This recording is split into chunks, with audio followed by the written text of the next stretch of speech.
পটুয়াখালী নববর্ষ উপলক্ষে বিএনপির পক্ষ থেকে কিন্তু এক আনন্দ শোভাযাত্রা কিন্তু অনুষ্ঠিত হচ্ছে। আমরা দেখেছি বিএনপির বিভিন্ন অঙ্গ সংগঠনের নেতা কর্মীরা কিন্তু এই র্যালি অনুষ্ঠান আয়োজন করেছেন। এখানে কিন্তু আমরা দেখেছি যে পটুয়াখালী জেলার বিএনপির বিভিন্ন অঙ্গ সংগঠনের নেতারা কিন্তু এখানে একত্রিত হয়েছেন।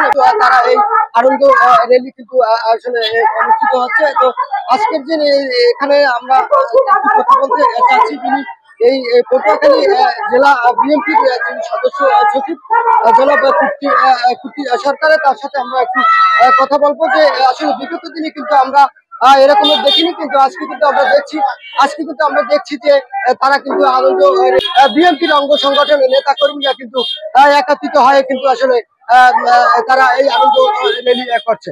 তো আমরা এখন একটু কথা বলতে চাচ্ছি পটুয়াখালী জেলা বিএনপির সদস্য সচিব জনাব কুট্টি সরকার, তার সাথে আমরা একটু কথা বলতে চাচ্ছি যে আজকে যে শোভাযাত্রা বিএনপির সমস্ত অঙ্গ সংগঠনের নেতা কর্মীরা কিন্তু আসলে এই র্যালিতে অংশ নিয়েছেন। তো আমরা দেখেছি যে প্রথম বিএনপির সংগঠনের নেতা কর্মীরা মাঠে নেমেছে। আসলে আমরা বিগত দিনে কিন্তু দেখিনি, এই বছরে কিন্তু আমরা এটি প্রথম দেখলাম।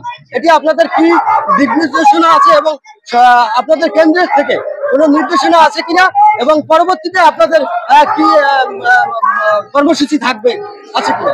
ধন্যবাদ তোমাকে। আমাদের এই ফ্যাসিস্ট সরকার এবং বহু রক্তের বিনিময়ে 5ই আগস্টের পরে স্বাধীনভাবে আমরা পয়লা বৈশাখ পালন করতেছে জেলা বিএনপি এবং কেন্দ্রীয় বিএনপির নির্দেশনায়, তারেক সাহেবের নির্দেশনায়, খালেদা জিয়ার নির্দেশনায় আজকের এই বৈশাখী র্যালি, আজকে শোভাযাত্রা, এবং আজকে এই শোভাযাত্রায় মানুষের ঢল নেমেছে। বিভিন্ন জন বিভিন্নভাবে তাদের ব্যক্তি উত্থাপন করছে, ফ্যাসিস্টকে বিভিন্নভাবে উত্থাপন করেছে জনগণের সামনে। আমরা এত আনন্দিত পটুয়াখালীবাসী, এর আগে কোনোদিন এত বড় র্যালি পটুয়াখালী বৈশাখী শোভাযাত্রা হয় নাই। এই প্রথম বাংলাদেশ জাতীয়তাবাদী দল পটুয়াখালী জেলার শাখা তারেক সাহেবের নির্দেশে আজকে এই র্যালি করতেছে।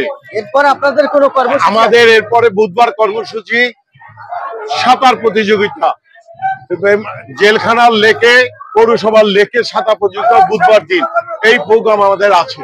জাতির জন্য আর কিছু বলতে চান? জাতি আজকে মুক্ত এবং ফ্যাসিস্ট মুক্ত জাতি। আমরা চাই সামনে গণতন্ত্রের একটা সুন্দর ভোট, আমরা অতি সত্বর ভোট চাই।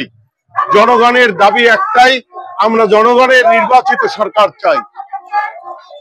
জি, শুনছিলাম পটুয়াখালী জেলা বিএনপির যিনি সদস্য সচিব জনাব কুট্টি সরকার, তার মুখ থেকে আমরা আসলে যে শুনছিলাম যে এই কিন্তু এই প্রথম আসলে ফ্যাসিস্ট সরকারের কারণে কিন্তু এই আনন্দ শোভাযাত্রা র্যালি কিন্তু বিগত দিনে হয়নি, এটি কিন্তু এই প্রথম হয়েছে। এবং এখানে কিন্তু হাজার হাজার নেতা কর্মীরা আসলে জেলার বিভিন্ন বিএনপির অঙ্গ সংগঠনের নেতা কর্মীরা কিন্তু আসলে এই আনন্দ র্যালিতে, এই নববর্ষের র্যালিতে কিন্তু উপস্থিত হয়েছে, সেটি আমরা এখানে দেখেছি।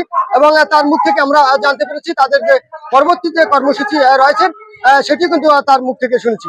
কেউ স্বাধীনভাবে কোনো প্রোগ্রাম, কোনো কর্মসূচি পালন করতে পারে নাই, কিন্তু 5 তারিখের পরে যখন মানুষ মুক্ত হয়েছে, যখন মানুষ আরেকবার স্বাধীন হয়েছে, তখন আজকে আমরা খোলামেলা ভাবে আমরা আমাদের প্রোগ্রাম সাকসেস করেছি, সফল করেছি, এবং ভবিষ্যতে ইনশাল্লাহ সফল হবে ইনশাল্লাহ। মোস্তাফিজুর রহমান, এটিএন বাংলা, পটুয়াখালী।